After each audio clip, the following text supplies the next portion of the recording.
ఇది కథానిక.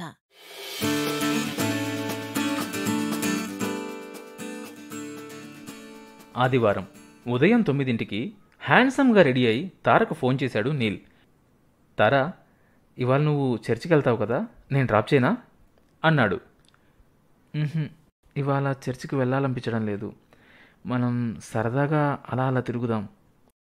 ఏ చిన్న సమయం దొరికినా చర్చికి వెళ్దాం అనే తార ఇవాళ చర్చికి వెళ్ళాలని లేదు, ఎక్కడికన్నా తిరగడానికి వెళ్దాం అని అనడం విచిత్రంగా అనిపించింది నీల్కి. ఒక అరగంటలో తారను పికప్ చేసుకుంటానని చెప్పి ఫోన్ పెట్టేశాడు. తారని ఎక్కించుకొని కార్ ముందుకు పోనించాడు నీల్. ఎప్పుడూ గలగల పారే నదిలాగా హుషారుగా ఉండే తార సైలెంట్గా ఉండడం అతని మనసుకి డల్గా అనిపించింది.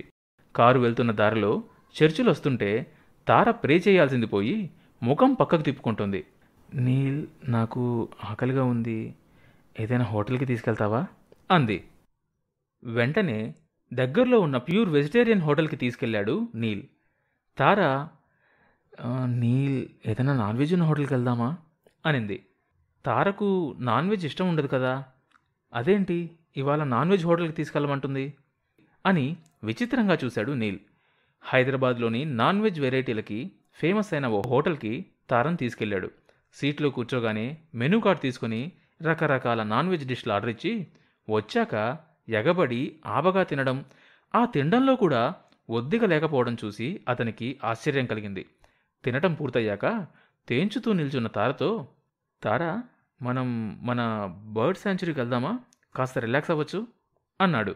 అబ్బా, ఆ పక్షులు జంతువుల మధ్య ఏం బాగుంటుంది, ఇలాగే కాసేపు సిటీలో తిరిగి మన ఇళ్ళకెళ్ళిపోదాం అంది. దాంతో ఆమె తార కాదేమో అనే మీమాంస అతని మనసులో పడింది. ఒకవేళ దీనంతటికీ కారణం మోక్షజ్ఞ చేసిన మాయా ప్రభావం ఏమో అని అనుమానమొచ్చింది. ఆ రోజు సాయంత్రం మౌలాలిలోని మోక్షజ్ఞ ఇంటికెళ్లాడు నీల్. అక్కడెవ్వరూ లేరు. కొద్ది దూరంలో ఉన్న ఇంట్లో నుంచి ఒక వ్యక్తి బయటికి రావడం చూసి మోక్షజ్ఞ గురించి అడిగాడు. కొన్ని రోజుల నుంచి ఆ స్వామి కనపడ్డం లేదని అతను చెప్పడంతో నిరాశతో భారంగా నిట్టూర్చి వెనుతిరిగాడు. కొన్ని రోజుల తర్వాత ఉదయం 11 గంటలు నీల్ పర్సనల్ సెల్ రింగ్ అయింది. అది పిఎస్ నుంచి. సార్, ఎవరో కాల్ చేశారు, మీతో పర్సనల్గా మాట్లాడతారట, ఒక నెంబర్ ఇచ్చారు, మిమ్మల్ని కాల్ చేయమన్నాడు సార్ అని నెంబర్ ఇచ్చాడు.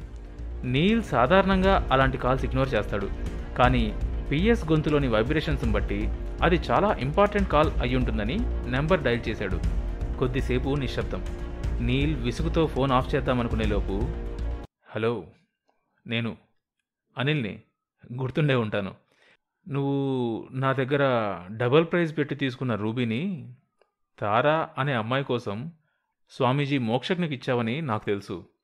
నీ వ్యాపారంలో అంత పాజిటివిటీ ఉంటే నా దాంట్లో అంతా నెగిటివిటీయే. నాకు డబ్బు కావాలి, డబ్బు మాత్రమే కావాలి. నీకెంతో ఇష్టమైన తార ఇప్పుడు నా దగ్గర సేఫ్గా ఉంది. నువ్వు ఇంకో 2 గంటల్లో సిటీ అవుట్స్కట్స్లో ఉన్న ఓల్డ్ రైస్ మిల్ దగ్గరకు రావాలి. ఒక్కడివే చేతులు ఒప్పుకుంటూ రాకు, వస్తూ వస్తూ నక్షత్ర సూపర్ మాల్కు సంబంధించిన అన్ని డాక్యుమెంట్స్ పట్టుకొనిరా. అప్పుడే అక్కడే తార నీకు ఇచ్చేస్తాను. That's it. నువ్వు తెలివైన బిజినెస్ మ్యాన్వి, తారంటే నీకు ప్రాణం కదా, అందుచేత నువ్వు ఎటువంటి రాంగ్ స్టెప్స్ వేయవని నా నమ్మకం. గుర్తుపెట్టుకో, 2 గంటలే తార సేఫ్గా ఉండేది అని ఫోన్ పెట్టేశాడు. డ్రైవర్తో తను కిందకు దిగి ఎంట్రన్స్ చేరేసరికి కార్ రెడీగా ఉండాలని చెప్పి అన్నీ సర్దేసుకుని పిఎస్కు చెప్పాల్సింది చెప్పి లిఫ్ట్ ఎక్కాడు నీల్. అతను ఎంట్రన్స్కు చేరేసరికి అక్కడ కారు సిద్ధంగా ఉంది. నీల్ వెంటనే కారెక్కి చాలా ఫాస్ట్గా పోనించాడు. అప్పటికే డ్రైవర్ సెక్యూరిటీ పర్సన్స్తో సార్ హడావిడిగా వెళ్ళడానికి సిద్ధమవుతున్నాడని, గేట్స్ ఓపెన్ చేసి ఉంచమని చెప్పడంతో కారు రివ్వున దూసుకుపోయింది. గూగుల్ మ్యాప్లో ఆ ఓల్డ్ రైస్ మిల్ ఇంకా 2 కిలోమీటర్ల దూరంలో ఉందని చూపిస్తుండగానే దారిలో రోడ్డు మీద ఒంటరిగా భయంగా బిక్కుబిక్కుమంటూ బెదురు చూపులతో నడుచుకుంటూ వస్తున్న తార కనిపించింది.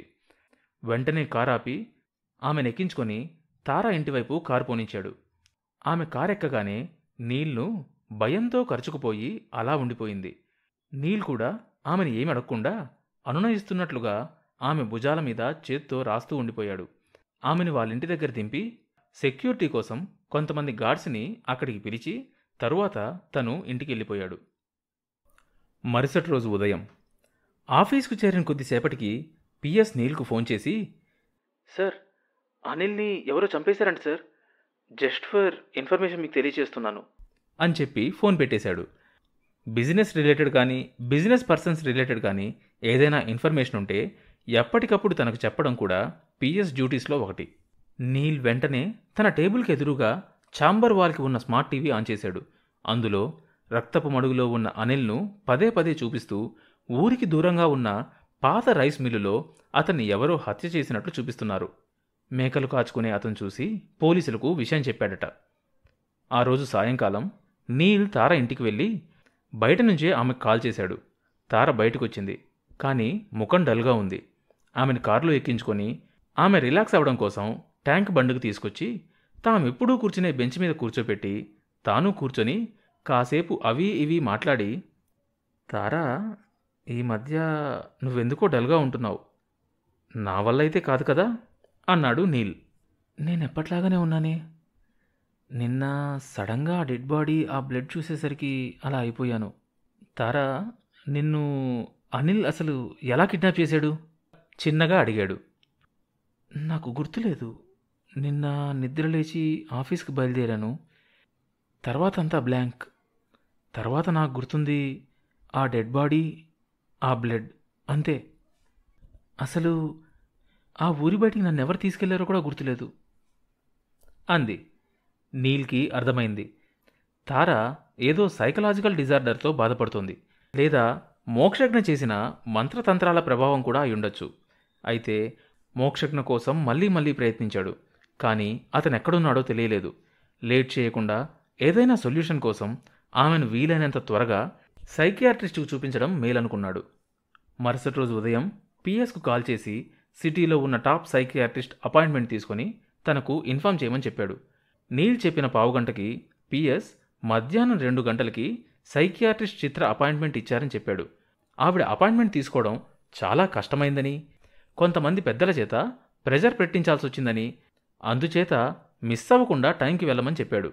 నీల్ టైం చూశాడు, 11:30 అయింది. తార ఆఫీస్కి వచ్చింది, కానీ అంత యాక్టివ్గా లేదు. నీల్ తారకు ఫోన్ చేసి, తారా, ఇంకో గంటలో ఒక పని మీద బయటకు వెళ్తున్నాం, బీ రెడీ అని అన్నాడు. సైకియాట్రిస్ట్ చిత్ర సిటీలో చాలా ఫేమస్. ఆమెను కన్సల్ట్ చేసే కేసులన్నీ హై సర్కిల్వే. ఫిల్మ్ నగర్లో కామ్గా కూల్గా ఉండే ఏరియాలో 2000 గజాల స్థలంలో క్రోటన్స్ మొక్కల మధ్యలో ఉన్న అందమైన భవంతి ఆమెది. దాని పేరు మనోవికాసం. సాధ్యమైనంత వరకు కౌన్సిలింగ్తో, సలహాలతో, మినిమం మెడిసిన్స్తో ప్రాబ్లంని నయం చేస్తుంది. అందుకే చిత్రకు చాలా డిమాండ్. సరిగ్గా 2 గంటలు కావడానికి 10 నిమిషాల ముందే మనోవికాసానికి చేరి రిసెప్షనిస్ట్కి తన అపాయింట్మెంట్ టైం తెలియచేశాడు. ఒక ఆమె సుమారు 25 ఏళ్లుంటాయి. నీల్ దగ్గరకొచ్చి తనతో రమ్మంది. ఇద్దరూ చిత్రం ముందు కూర్చున్నారు. ఆ బిల్డింగ్ బయట ఉన్న అందం, లోపల మనశ్శాంతినిచ్చే ఇంటీరియర్స్, అక్కడ సిబ్బంది మాట్లాడిన విధానం, ఇవన్నీ చూసి తారకి త్వరగా నయమవుతుందని ఆశపడ్డాడు నీల్. సైకియాట్రిస్ట్ చిత్ర నవ్వుతూ తార చేయి పట్టుకొని ఆమెను లేపి నడిపించుకుంటూ పక్కనున్న గదిలో ఐసోలేటెడ్గా కూర్చోబెట్టి ఓ పుస్తకం ఇచ్చి చూస్తూ ఉండమని చెప్పి తలుపేసి వచ్చి నీల్ ఎదురుగా ఉన్న సీట్లో కూర్చొని, చెప్పండి అంది. నీల్ తారా, అనిల్కి సంబంధించిన ఎపిసోడ్, మోక్షజ్ఞ విషయం తప్ప మిగతాదంతా చెప్పాడు. ఆమె శ్రద్ధగా విని తార ఉన్న గదిలోకి వెళ్ళి ఓ గంట తర్వాత వచ్చింది. మిస్టర్ నీల్, తారను అన్ని రకాలుగా పరిశీలించి పరీక్షించాను. నాకెక్కడా అబ్నార్మాలిటీ కనిపించడం లేదు. బట్ ఎనీహౌ, మీరిచ్చిన డీటెయిల్స్ డీప్గా స్టడీ చేసి ప్రాబ్లం ఐడెంటిఫై చేయడానికి ట్రై చేస్తాను. అంతవరకు ఆమెని జాగ్రత్తగా కనిపెట్టుకుని ఉండండి. ముఖ్యంగా ఆమె ప్రతి మూమెంట్ మీకు తెలియాలి అంది. నీల్, తార ఇద్దరూ అక్కడి నుంచి బయలుదేరి ఇంటి దారి పట్టారు. ఆమెను ఇంట్లో దింపాక వాళ్ళ నాన్న జాకబ్ను పిలిచి, తార కాస్త వీక్గా ఉంటుందని, డాక్టర్కు చూపిస్తే మందులిచ్చి ఆమెను జాగ్రత్తగా కనిపెట్టుకుని ఉండాలని చెప్పిందని, అందుచేత ఆమెను జాగ్రత్తగా చూసుకోమని చెప్పి ఆమె ఆరోగ్యంలో కానీ ప్రవర్తనలో కానీ ఏమాత్రం మార్పు కనిపించినా తనకు తెలియజేయమని చెప్పాడు.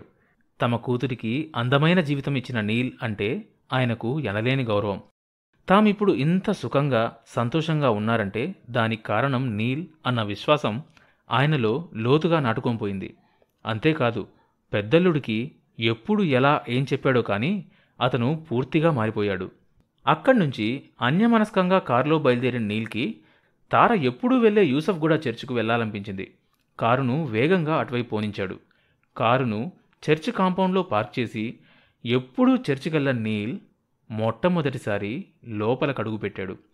శిలువపైన ఉన్న చిరునవ్వులు చింతిస్తున్న యేసు ఎదుట మోకాళ్ళ మీద కూర్చొని తారకు ఆరోగ్యం ప్రసాదించమని మనస్ఫూర్తిగా ప్రార్థించాడు. కొంతసేపటి తర్వాత బయటకొచ్చి చూసిన నీల్కు అక్కడికి కొద్ది దూరంలో ఉన్న చెట్టు కింద కళ్ళు మూసుకొని ఒంటికాలితో నుంచున్న మోక్షజ్ఞ కనిపించాడు. ఆ తర్వాత ఏం జరిగిందో తెలియాలంటే నెక్స్ట్ ఎపిసోడ్ వినండి. ప్రతి గురువారం మీ ఫేవరెట్ పాడ్కాస్ట్ యాప్లో కొత్త ఎపిసోడ్ రిలీజ్ అవుతుంది. నోటిఫికేషన్ కోసం షోని ఫాలో అవ్వండి.